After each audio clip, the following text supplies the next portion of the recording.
فرمایا کہ اس کے حضور استغفار کرو، وہ آسمان سے بارشیں نازل کرے گا، تمہیں بیٹے بھی دے گا، تمہیں مال بھی دے گا، لہلہاتے باغ بھی ہوں گے، چلتی نہریں بھی ہوں گی، معیشت کا پہیہ چل جائے گا اگر تم اللہ سے ڈرنے والے بن جاؤ گے۔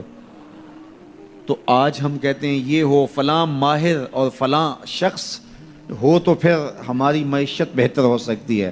اللہ نے کہا استغفار کرنا سیکھ لو، میں تمہارے لیے رحمتوں کے دروازے کھول دوں گا، رحمتوں کے در کشادہ کر دوں گا، پیچیدگیاں ختم ہو جائیں گی، مشکلیں آسان ہونے لگیں گی اگر تم اللہ سے ڈرنا سیکھ جو، اس کے حضور استغفار کرنا سیکھ جو۔ اور اگر تم ایسا نہیں کرو گے تو تمہارے اوپر نیچے سے عذاب نازل ہوگا۔ وَهُوَ الْقَادِرُ، وہ اس بات پہ قادر ہے، ان یبعث علیکم عذاباً، کہ وہ تمہارے اوپر عذاب نازل کرے، تمہارے اوپر سے، تمہارے نیچے سے۔ اللہ اکبر۔ اوپر کا عذاب کیا ہے کہ آسمان سے پتھر برسیں، نیچے کا عذاب کیا ہے زلزلے آئیں، یا پھر زمین فصل دینا چھوڑ جائے، زمین بنجر ہو جائے، یہ نیچے کا عذاب ہے۔ حضرت عبداللہ ابن عباس رضی اللہ تعالیٰ عنہ فرماتے ہیں اوپر کا عذاب یہ ہے تمہارے حکمران نااہل ہوں، اور نیچے کا عذاب یہ ہے تمہاری اولادیں نافرمان ہو جائیں۔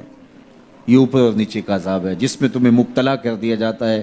یہ کب ہوتا ہے؟ جب تم اللہ کے حکموں کے نافرمان ہو جاؤ۔ جب چند لوگ اللہ کے نافرمان ہو جاتے ہیں تو پھر ان چند لوگوں کو انفرادی اذیتوں میں اور مشکلات اور پیچیدگیوں میں مبتلا کیا جاتا ہے۔ لیکن جب کوئی قوم من حیث المجموع اللہ کے حکموں کو توڑتی ہے اور اس کے حکام سے روح گردانی کرتی ہے تو پھر پوری قوم کو مشقتوں میں، اذیتوں میں، تکلیفوں میں مبتلا کر دیا جاتا ہے۔ اس کا علاج کیا بتایا؟ استغفار۔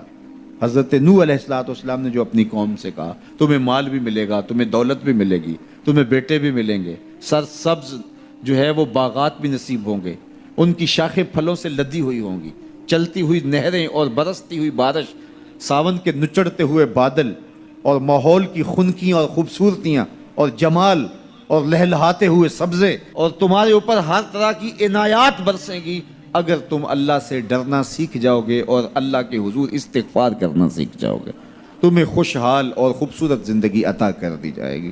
اللہ اکبر۔ لیکن اگر تم ایسا نہیں کرو گے تو تمہاری معیشت تنگ کر دی جائے گی۔ استغفار کریں، تقوی کے خوگر ہو جائیں، شکر کرنے کی عادت ڈالیں۔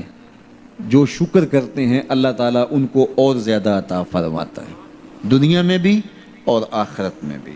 اس طرح دوسروں کی پریشانیاں دور کریں، اللہ آپ کی پریشانیاں دور کرے گا۔ بانٹنے کا مزاج پیدا کریں، آپ کے پاس جو بھی ہے بانٹ دیں، علم ہے تو بانٹیں، خوشیاں ہیں تو بانٹیں، آپ کے پاس دولت ہے تو لوگوں کے دکھ اس دولت سے دور کرنے کی کوشش کریں۔ جب آپ بانٹنا شروع کر دیں گے تو آپ کا رب آپ کو عطا کرنا شروع کر دے گا۔ یہ بات ہو نہیں سکتی کہ انسان کی زندگی میں مشکل نہ ہو۔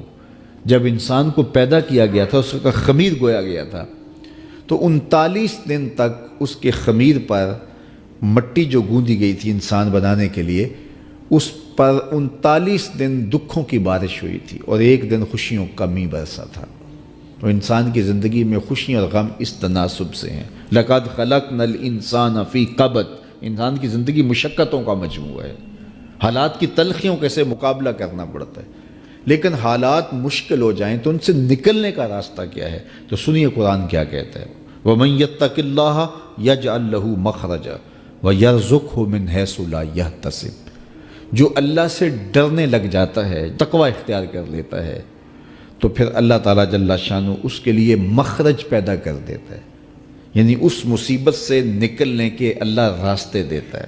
یہ اس شخص کا مقصوم ہے جو اللہ سے ڈرتا ہے۔ اس پر مشکلات اس پہ بھی آتی ہیں، یہ نہیں کہ اس پہ مشکلات نہیں آتی، زندگی کی مشکلات کا وہ بھی شکار ہوتا ہے، لیکن جو ہی مشکلات آتی ہیں ان مشکلات سے نکلنے کا اللہ اسے راستہ بھی عطا کر دیتا ہے۔ اور دوسری بات، وَيَرْزُقْهُ مِنْ حَيْثُ لَا يَحْتَسِبُ، اللہ اس کو وہاں سے رزق دیتا ہے جہاں سے اسے گمان بھی نہیں ہوتا، وہاں سے رزق دے دیتا ہے۔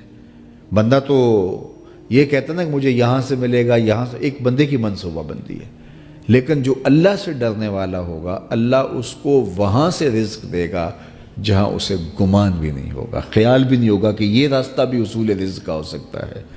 تو یہ میرے رب کا وعدہ ہے اور میرے رب کے وعدے سچے ہیں۔ تو جب تم اللہ سے ڈرنے لگو گے تو یہ تخت و تاج، یہ دنیا کی عزتیں، یہ تمہارے قدموں میں ہوں گی۔ اس سے ڈرنے کا نتیجہ ہے جو تمہارا رب تمہیں عطا فرمائے گا۔ حضرت عمر رضی اللہ تعالیٰ عنہ کی خدمت میں ایک شخص آیا، اس نے کہا میرے ہاں اولاد نہیں ہے، تو آپ نے کہا استغفار پڑھا کرو۔ ایک دوسرا شخص آیا کہ صاحب بارشیں نہیں ہوتی، فرمایا استغفار پڑھا کرو۔ تیسرا شخص حاضر خدمت ہوا اور کہا کہ ہمارے ہاں قحط کا عالم ہے، فرمایا کہ استغفار پڑھا کرو۔ تو کوئی پاس بیٹھا تھا، اس کے اٹھ کے جانے کے بعد کہا کہ مختلف لوگ مختلف سوال لے کر آئے اور آپ نے ایک ہی جواب دیا کہ استغفار پڑھا کرو۔ تو کہا میں نے اپنی طرف سے تھوڑا دیا، یہ تو میرے رب کا فرمان ہے۔ کہا وہ کیسے؟ کہا سورہ نوح پڑھو، فَقُلْتُ اسْتَغْفِرُوا رَبَّكُمْ۔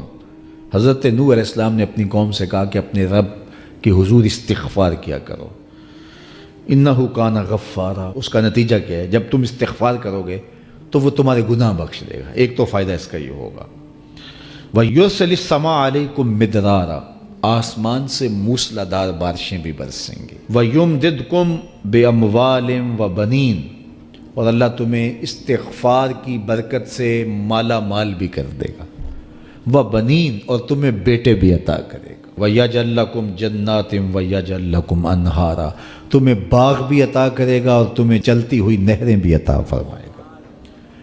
آج میں سمجھتا ہوں کہ پاکستانی قوم کو اجتماعی استغفار کی ضرورت ہے۔ آپ کے دریاؤں کا پانی سوکھ گیا، استغفار کریں گے اللہ تعالیٰ ان کو پانیوں سے مالا مال کر دے گا، بارشیں ہوں گی، قحط سالیاں دور ہوں گی، بے اولادوں کو استغفار سے اولاد نصیب ہوگی، اور معیشت کی بہتری جو ہے وہ استغفار کے ذریعے سے ہوتی ہے۔ تو یہ 5 چیزیں بیان فرمائیں تو استغفار سے خوشحال زندگی کا تصور ابھرتا ہے۔